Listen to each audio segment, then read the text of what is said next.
I don't know if this is because of China that we are being harmed here. Like, I don't think, especially because he's directly undermining treats. The treatlerites themselves, I think, are looking at this and going, yeah, I think you're the one who's fucking up the bag here, not China.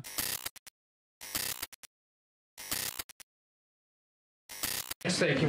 You mentioned the 70 countries or so. By the way, this is hilarious because Donald Trump, for some weird reason that I simply cannot understand, because Donald Trump is like at least close to China and has dealt with China in the past, thought that China would just like back down and call him. And I don't know why he thought this. And now they're going back and forth, and China's like, we're not backing down from this. You want to play this game? Like, we can hold out. So, I'm curious, though, under what conditions at this point would President Trump talk to President Xi about tariffs? Look, I just spoke to the president about this, and he believes that China wants to make a deal with the United States. He believes China has to make a deal with the United States. It was a mistake for China to retaliate. The president, when America is punched, he punches back harder. That's why there will be 104% tariffs going into effect on China tonight at midnight. But the president believes that Xi and China want to make a deal. They just don't know how to get that started.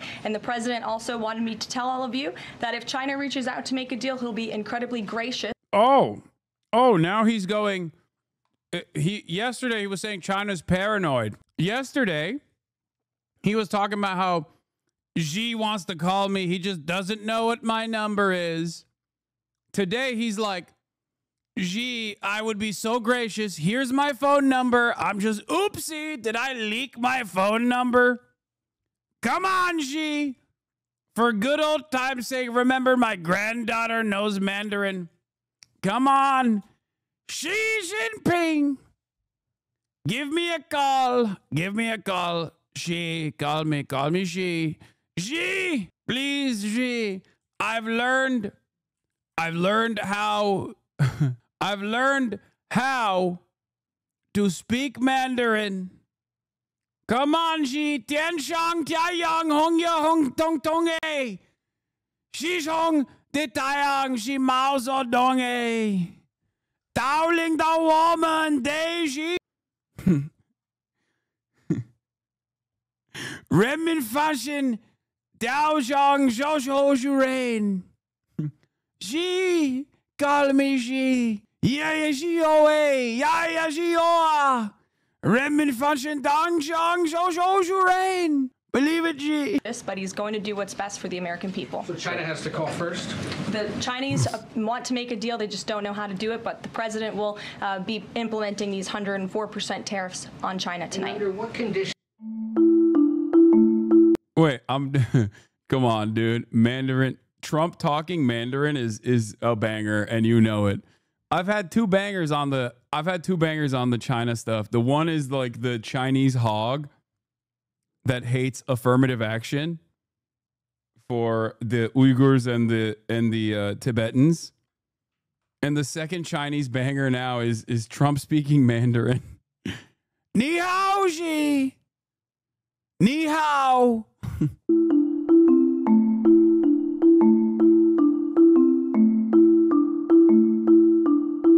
Tensions between China and the United States continue to rise as China blasts J.D. Vance over Chinese peasants' comments and vows to fight against tariffs. As Trump threatens further tariffs, Vice President J.D. Vance stirred controversy with his comments that the U.S. was borrowing money from Chinese peasants. I like that a big part of, like, look. I'm gonna say something that's like not technically in line with dialectical materialism, okay? I do think that people, especially sometimes governments, can be motivated by other external factors as well, or internal factors as well, beyond the way that history moves, okay? Beyond certain materialist frameworks. I will say that there is, not to get too libbed up and not to be too much of a fake socialist and blaspheme here, but I think one of the major for the Chinese government is also overcoming the century of humiliation. And when you say things like Chinese peasants are who we are borrowing money from, that I think probably makes it virtually impossible for the Chinese government to look at that and go, okay, we're going to come to the table and treat you as peers. Because when you look at a country that was able to improve their material conditions over the course of a relatively short period of time, when it's at its highest point of prosperity, when they look back at their century of humiliation and look to the future as a century of prosperity, and you got a declining empire and its stupid leadership being like, saying shit, being like, oh, these are just Chinese peasants, I feel like that probably makes it less likely that these guys will ever come to the table. That's it. Like, if your goal is we will serve Europe our salmonella chicken and they will like it, they will eat it and they will like it. They will take our hormoned beef and they will eat it and they will like it. Okay? It's just not. And also simultaneously turn around and say things like, we are going to decouple trade from China and everyone will like it, after we designed global trade to constantly rely on places like China to give us cheap commodities at the cost of ruining domestic labor capabilities. It's just, it doesn't seem like a feasible plan. Here is Sean McCarthy's attitude on this that I thought was really good. He is criticizing Peter Navarro in Financial Times. Peter Navarro's words in Financial Times after reading the piece and his demands. He says, Peter Navarro in Financial Times demands that Europeans eat our hormone beef and salmonella chicken. This is something that I've also talked about quite a bit because those are like the places where we could make up for trade deficits. He says that any state-owned enterprises are cheating. This is also true.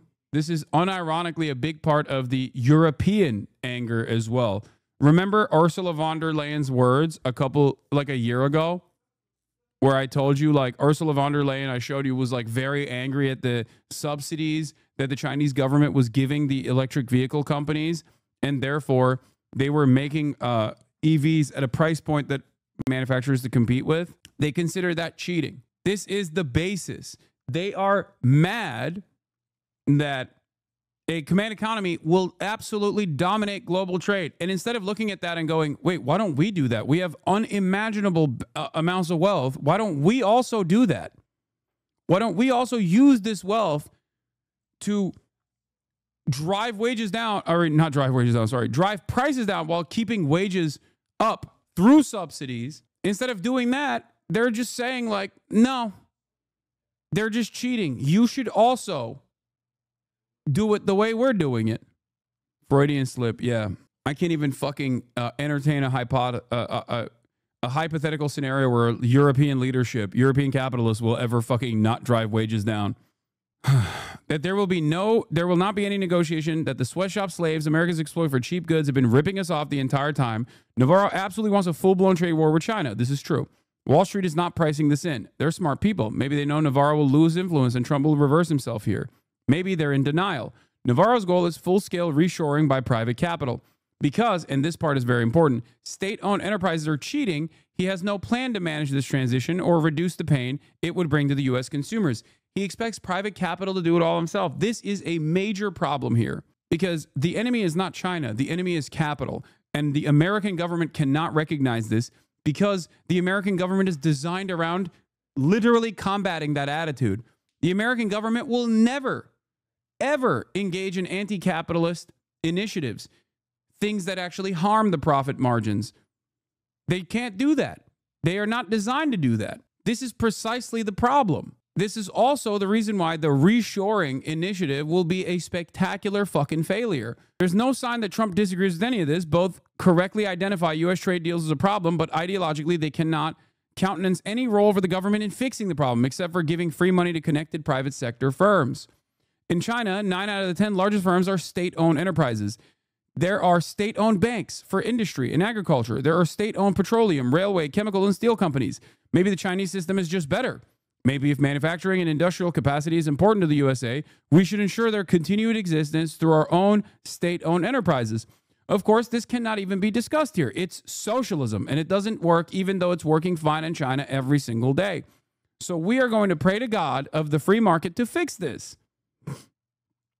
This short-sightedness is not the stupidity of just the Trump administration alone. This short-sightedness is the reason why the maximum, the best you're going to get is the CHIPS Act, okay?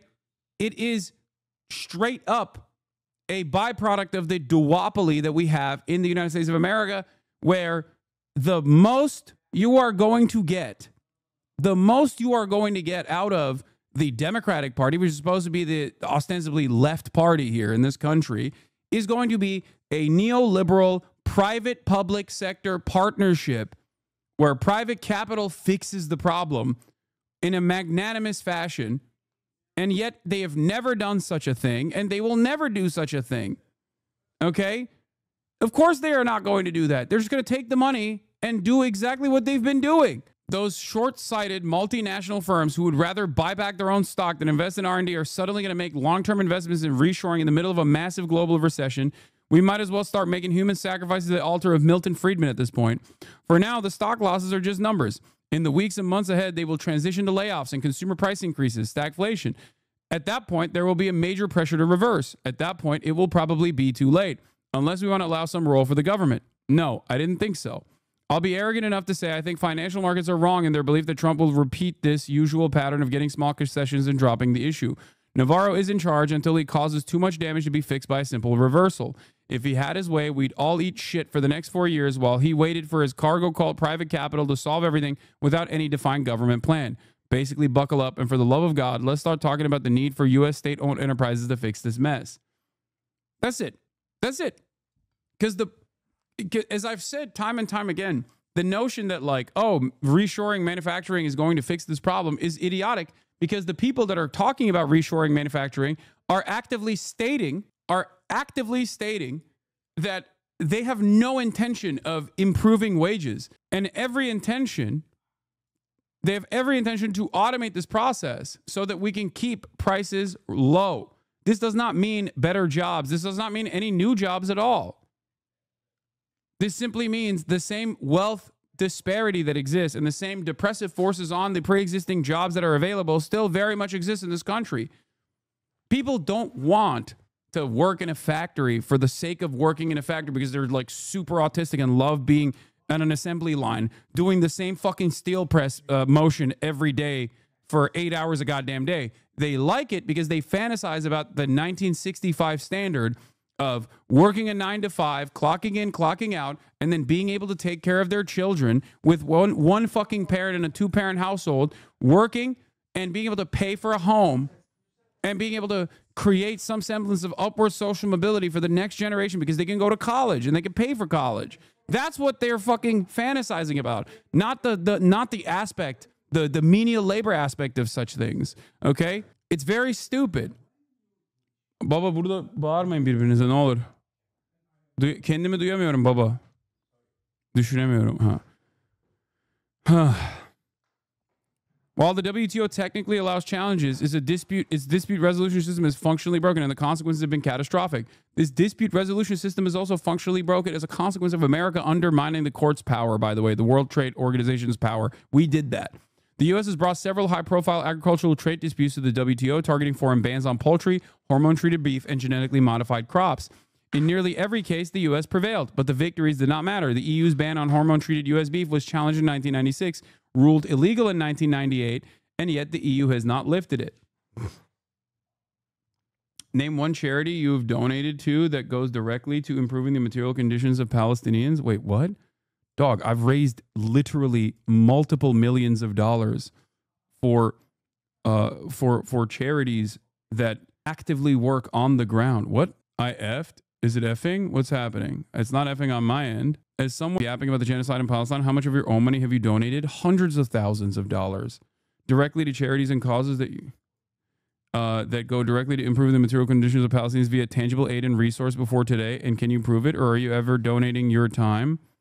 Wait, what? Why you act like you don't see important questions? Hello? Are you okay? How did you go from Israel's allowing American to be its hegemon to this attitude in one day. In America, we have a bunch of self-proclaimed socialists and communists that still sell themselves out to capitalism when it suits them. Your complaints until you and your platform can profit from it, though, right? Chatter, most of his chat is fake woke. Oh, never mind. No, he was a hater yesterday, too. He did like my statement on Leon, though. Here, let's unban this guy. He's got great attitude. I didn't ask you nor see proof. Anyone can say he does like I knew someone would. Anyone can say he did, but I didn't ask you. Name one trader you've donated to. Wait, I'm confused. Are you gonna go back on that? Like, yeah, this is one of the many different fundraisers that we've engaged with. Here's $50,000 from me, just one. Now I assume that you're going to turn around and say it's not enough. That's nothing. That's like a tiny margin, right? A tiny margin of your wealth. That's what you're going to say? I unbanned you, by the way. You can respond. Yeah. Here are the funds that went to Anira Palestinian Children's Relief Fund, Palestine Red Crescent Society, and medical aid for Palestinians. Anyway, I hope you get better, chatter. Don't take the bait. I mean, it's okay. Some people probably didn't know that. Maybe they learned about it today. It's all good.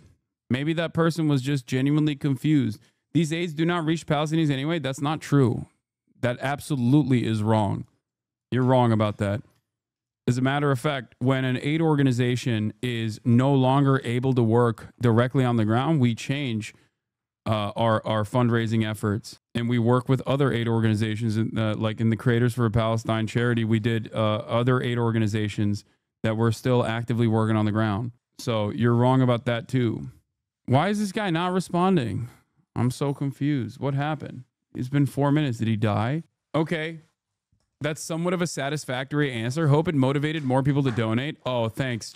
Thanks, chatter. I'm glad. Yeah, you did your part, dude. So much of this attitude unironically revolves around, I didn't know a certain thing, or rather someone lied to me about you, and that is somehow your fucking problem.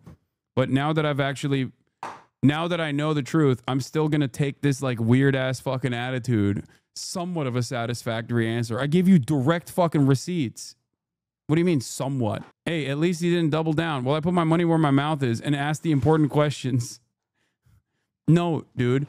You just didn't Google the important questions. You could have Googled this important question and found the answer yourself. But instead of doing that, you came in here with a snarky ass attitude. It's all right. At least you recognize that I was, at least you recognize that you were wrong. And then he acts like this silly ass question in a pro-Palestinian community is going to urge more people to donate. Thank God. Like, it was actually for good reason. So Google is going to tell me better than you how much you donated? Yes. Unironically, yes. And how am I wrong when only asked a question? I was just simply asking a question. You didn't ask a question. The question would be, hey, how much of your time, and I know that because you know that I've done fundraisers, okay? I've just easily Googled it. And if you couldn't find the answer, you could be like, hey, I know you're very pro-Palestine, and I was wondering, because I had an argument with a friend or whatever, that I wanted to know how much you have directly contributed to these fundraisers. I couldn't find it on Google. That's a great way to ask that question. Not, as someone who makes millions off of yapping about the genocide in Palestine, how much of your own money have you donated directly to charities and causes that go directly to improving the material conditions of Palestinians via tangible aid and resource before today? And can you prove it? Or are you only ever donating your time? That's not asking a question. You already have an answer in your mind on that question. You're just snarking. You're implying that I'm actually fake and phony. You're being rude and an asshole and engaging in bad faith and then trying to massage your way out of it and being like, I just only asked the question. We all know what you were doing. I was gracious enough to actually answer you instead of going, hey, I'm sorry. I was wrong about this. I was lied to, and I'm going to reconsider the people that have lied to me about this shit and whether they are being honest next time around. You still fucking yell at me over it. I implied it would have been fake if you hadn't. Okay, chatter. Thanks. We all know what you're doing. 38,000 people in here. Every single person knows exactly what the fuck you're doing. Absolutely no one thinks this was a genuine question. Yapping about genocide, he fucking says. This is not a negotiation. For the U.S., it's a national emergency triggered by trade deficits caused by a rigged system. President Trump is always willing to listen, but But to those world leaders who, after decades of cheating, are suddenly offering lower tariffs, know this is just the beginning. It's not about tariffs, okay? It is not about tariffs. It's about trade deficits, and it's about also stopping the Chinese manufacturing dominance around the globe because it gives China too much power. 中方对中美经贸关系的立场已经讲得很清楚了。听到这位副总统说出这样无知又缺乏礼貌的话，令人诧异，也感到悲哀。美方滥施关税，严重侵犯各国的正当权益，严重违反世界贸易组织规则，严重损害以规则为基础的多边贸易体制，严重冲击全球的经济秩序稳定，是典型的单边主义。 This is a typical example of unilateralism, protectionism, and economic 保护主义 bullying. 经济霸凌，遭到国际社会 And has been 普遍 widely 反对 opposed。by the international 中方对 community. 此 China 强 strongly 烈 condemns 谴 and 责， firmly opposes 坚 such 决 actions. 我要再次 I 强 would 调 like to，reiterate that there are no 贸易 winners in a 战、 trade war or a 关 tariff 税战 war. 没有赢家，保护主义没有出路。 Protectionism offers no way out. 中国人不惹事， These 也不 Chinese, 怕 the 事， Chinese people do not provoke trouble, but we are not afraid of it. 施压、威胁和讹诈不是同中方打交道的正确方式。中方 China will take all necessary 必将 countermeasures 采取必要措施，坚决维护 to 自身 resolutely 正当合法 safeguard its 权益。 legitimate and lawful rights and interests. 我想美方的 The actions of the U.S. 所 side 作 have 所 not 为 demonstrated any 没 genuine 有体现 willingness 出 for 想要 serious 认真对话 dialogue. 的意愿。美方如果真的想谈， If the U.S. truly wishes to 就应 engage 该 in 拿出 talks, it should 平 adopt 等、 an attitude of equality, 尊重、 mutual respect, 互 and 惠的态度。 reciprocity. 如果美方置两 If 国 it persists 和 in 国际社会 disregarding 的 the common 利益， interests of both countries and the 力打 international 关税 community 战、 and insists on 贸易 escalating the 战， trade and tariff 中 conflict, 方必将 China 奉为 will, 到底。 as always, fight to the end. So they've signaled that they're not going to stop. On the other hand, Trump, for some weird, indecipherable purpose, thinks that he will absolutely stop. What is this? As an American from a semi-affluent upper middle class background, this video is full of knowledge I've craved and have been denied by uninformed ideologues and Western media. Thank you. This is from 4 months ago from a channel called Red Pen, a summary of Xi Jinping's governance of China. I kind of want to watch this. We might actually dive into that after this. A tit-for-tat trade war. Markets are dreading it, and most world leaders are trying to avoid it, but not China. It's hit back with a 34% tariff of its own. It's taking the fight to Trump, and this is what escalation looks like. When Trump first came to power, US tariffs on Chinese goods weren't much higher than they were on the rest of the world. But Trump, across his 2 presidencies, has amped up the pressure. Within months of coming into power the second time round, he slapped a 10% tariff on China, then another 10% in March. And that was before Liberation Day, where he hit the country with another 34%. China hit back with 34% of its own. So Trump, well, he threatened, as you can see here, 50%. That would take the effective tariff to 124%. At that level, you're effectively shutting down trade. And this is why he's doing it. His least favourite chart. It shows the US is importing far more from China than China takes back. The deficit's been building steadily. It accelerated in the 2000s after China joined the World Trade Organization and Beijing reformed the economy, boosting exports of electronics, toys, machinery, building what we now call the world's factory. Well, Trump, he's been trying to shut it down. And his mechanism for doing that is tariffs. China is defiant, though. It says it can withstand a Trump assault. And as you can see here, less dependent on the US market for its exports. This is the percentage of Chinese goods going directly to the US. But it doesn't tell us how much trade China has been diverting through other Asian countries like Vietnam, for example, to dodge US tariffs. Well, Trump has wised up to that. He's imposed crippling tariffs on countries across Asia, shutting down those routes. And for all its fighting talk, China does want to negotiate because it will feel economic pain from this, as will US exporters who sent $143 billion worth of goods to China. Prices will go up for consumers, growth will slow. And among it all, it's hard to see who the winners will be. A mistake upon a mistake. Overnight, China hurled these new accusations at President Trump as it took action, bracing for a real trade slugfest. President Trump is now promising a new 50% tariff on China, on top of the other new tariffs, which are on top of existing tariffs. Combined, this would make U.S. tariffs on imports from China a whopping 104%. And yet, despite all this tough talk, the markets, they seem a little less agitated this morning. After days of these massive losses and trillions of dollars in value evaporated, U.S. stock futures are pointing up, for now at least. It comes, and it may be because of the fact that some members of his administration have relented on their no negotiation stance. Some members of the administration. The markets in Asia, you can see right there, most of them rebounded after their sharp sell-offs.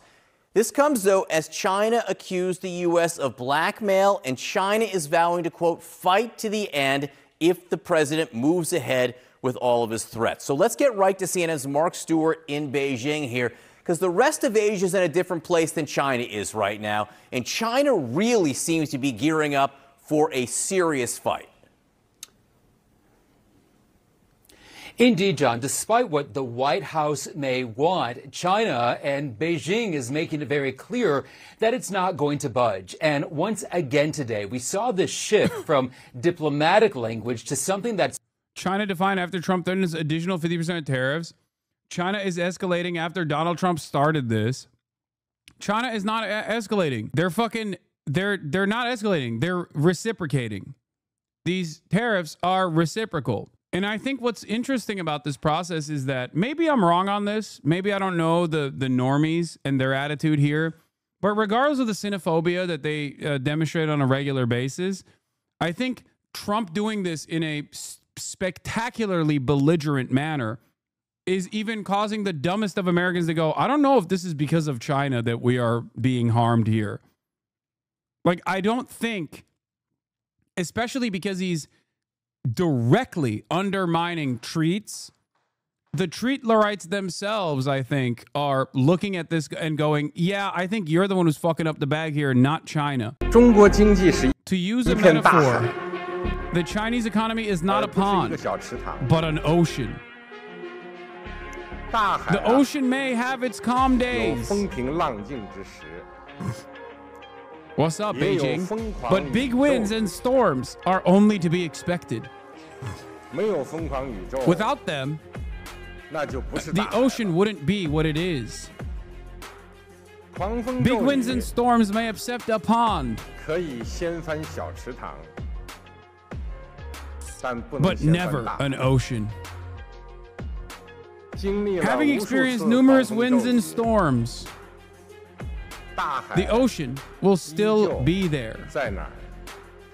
It is the same for China after going through 5,000 years of trials and tribulations. China is still here. Looking ahead, China will always be here to stay. 5th of November 2018, opening ceremony of the first China International Import Expo. Senior research fellow at Channel 4 News being interviewed. Senior research fellow says trade war is a blessing in disguise for Xi. Time stamped. Let's take a look. Rise up. How much will the Chinese economy be able to cope without that trade? Well, interesting to say this. I mean, 34% or 50%, it doesn't make much difference at all regarding the Chinese economy, because essentially what Xi Jinping wanted to do, it is want to achieve that sense of technology self-reliance. It wants to achieve that sense of economic self-reliance. So to some extent, this trade war come almost like a blessing in disguise for Xi Jinping, for him to be able to boosting domestic consumption that he's aiming to do. But however, yeah, this was another aspect of the Chinese economy that they were trying to work on anyway, which was boosting domestic consumption of domestic goods. So this basically is a forceful way to do that. Let's put it this way. I think in the short term, it will be extremely painful for the Chinese to make that transition. So I think in the short term, it will be something quite disheartening for the Chinese population. The difference here, however, is that the Chinese government is well equipped to be able to withstand these sorts of shocks because of its centralized planning structure. When all the banks are owned by the government, when all the trades are owned by the government, when all the businesses are owned by the government, they have a lot more power to restructure their economy virtually overnight. When the government, on the other hand, works at the behest of capitalist corporations in a place like the United States of America, they do not have this kind of fast-paced restructuring that China can engage in. This does not mean that there won't be impacts. This does not mean that there won't be issues in the short term. But if there is a country that is able to overcome these economic shocks, it is a country that has a central planned economy. This is precisely the reason why when a lot of the analysts in the West made a great ordeal over the real estate issues that took place, like the was it Evergreen disaster in China, the reality inside of China was Evergrande disaster.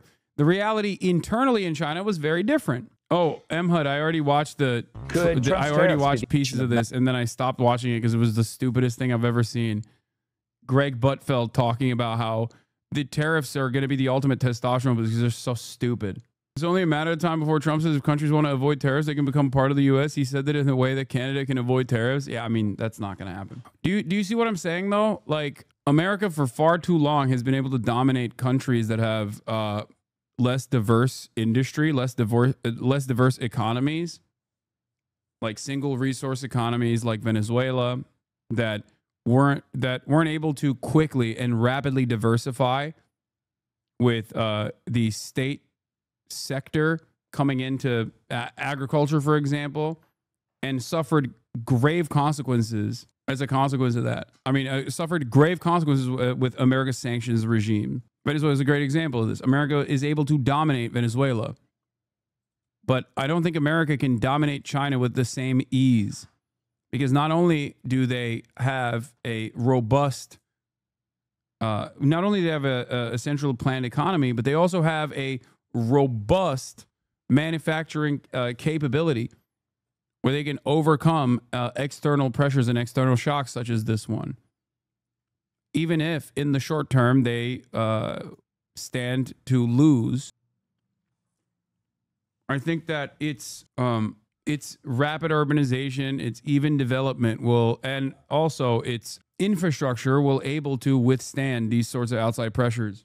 Population as well. As we said at the beginning of the program, it's the politics, stupid, not just the economics. How much of this is a political standoff between the United States, the existing superpower, trying to contain China, and China flexing its muscles to show to its own people and the rest of the world that it's very much arrived on the stage? Well, absolutely. I think on the one hand, it is more to do with the domestic public opinion towards the United States. I think really throughout the last 8 years, the Chinese public opinion has really been shifted from that sense of admiration towards the United States into the very deep, strong sense of anxiety and annoyance. So Xi Jinping will have to respond to that sense of public opinion. That is to say, he cannot afford to look soft in front of President Trump. That's one layer. Now, I think the second layer in here, as we said, is all about politics. It's also about that China try to somehow upholding the international trading system that he felt, or the Chinese felt, Donald Trump have done something essentially wrong, and hence China want to continue to holding that international trading system for that. So I think there's two layers. One is for domestic reason, but the other is also for international reason as well. The countries watching these two to tango very carefully and see how they're going to play their own cards at the same time. Very briefly, before we move on to something else, do you think this could actually become a proper war, between China and the United States? Because often that's what happens with trade wars. Well, interesting enough, I think for Donald Trump, he's most likely to waging a trade war against China rather than waging a real military escalation towards China. It's not really in Donald Trump's mindset that it's all about military conflict, but I think instead, what he's trying to do is trying to addressing this sense of the difficulties that the American population has suffered. And then on the other hand, I think the Chinese also would prefer to deal with this in economic terms rather than in military terms. Now, here in Washington, Donald Trump's team argue that their tariffs are a kind of shock therapy designed to reset the global economy in America's favor. But for the record, regardless of my regardless of the fact that regardless of my advocacy against free trade, I am not in favor of trade isolationism to a degree where like every country has to do Jusha style manufacturing. Okay, every country is a Marxist, Leninist, Jushaist, like the Democratic People's Republic of Korea, and that we have to do self-sustaining. We have to have a self-sustaining economy across the board. Okay, I think that's kind of stupid. You know, there are like I like drinking coffee. Okay, I'm a fan of drinking coffee, which means automatically that I'm not in favor of this because you can't have it. You just can't build it here. That's not a thing that you can do. I like bananas. It's like one of the few fruits that I consume. You're spot on about this being similar to the decline of the USSR. The Trump admin is even calling it shock therapy. Pretty wild that they think this is going to solve anything. Yeah. Immediate effect of chaos is already hitting people across the United States, from pensions to car prices. It's even sent Trump's bestie, Elon Musk, over the edge. Trump's bestie, Elon Musk.